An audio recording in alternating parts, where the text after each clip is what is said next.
यिनै छोरा हुन् जसले आफ्नै जन्म दिने आमालाई मरणासन्न हुने गरी कुटे।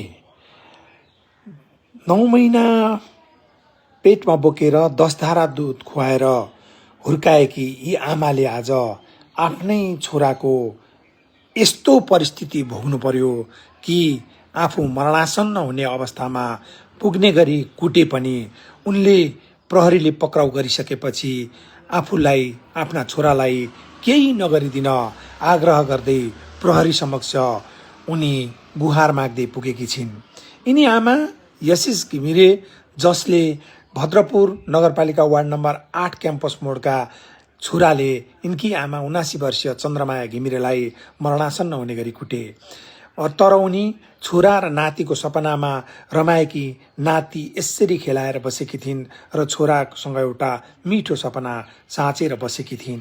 एकमात्र छोरो यशिषले आमालाई यसरी पिट्यो कि आमा बेहोसै हुने गरी र आँखै सम्पूर्ण रूपमा अहिले तत्काललाई नदेख्ने गरी घाइते बनाइदियो। त्यसपछि गाउँलेहरूले थाहा पाए र प्रहरीलाई खबर गरेर यशिषलाई यतिखेर पक्राउ गरी प्रहरीमा बुझाएका छन्।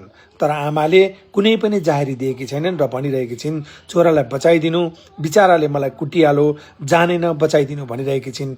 यस्ता कुपुत्र जसले आमाले 10 धारा दुध खुवाएर हुर्काइन् तर आफैमाथि आज एउटा वज्रपात बन्यो, यस्ता कुपुत्र कसैका नजन्मिउन् स्थानीयले भनिरहेका छन्।